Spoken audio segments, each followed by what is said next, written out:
এটা মোদি যদি বুঝতো, এইটা মোদি যদি বুঝতো, বুলডোজার দিয়ে মসজিদ ভাঙতো না।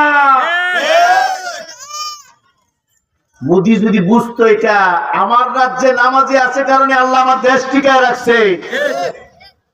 ও মোদি, যেই দিন তোমার দেশে নামাজি থাকবে না,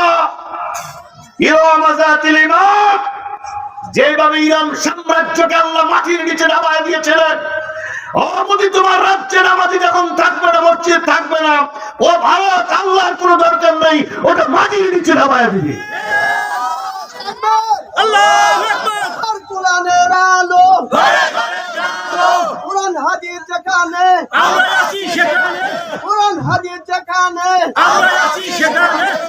তুমি মুসলমানদের ঈমান নিয়ে টেস্ট করতে চাও, সিনেমিনি খেলতে চাও, মুসলমানদের ঈমান নিয়ে টেস্ট করো না। কথা কোন ঠিক কিনা? মুসলমানদের মারতেছে কোনো দুঃখ নাই, কিন্তু মুসলমানের মসজিদে যখন টাচ করো, ওটা মসজিদ নয়, ওটা আল্লাহর ঘর, মুসলমানদের কলিজা। ঠিক কিনা? মুসলমানের কলিজায় হাত দিও না। যে বুলডোজার মসজিদে চালাইছো, আল্লাহি কসম আল্লাহ, ওই বুলডোজার আল্লাহ তোমার মস্তকে চালায় দিবে।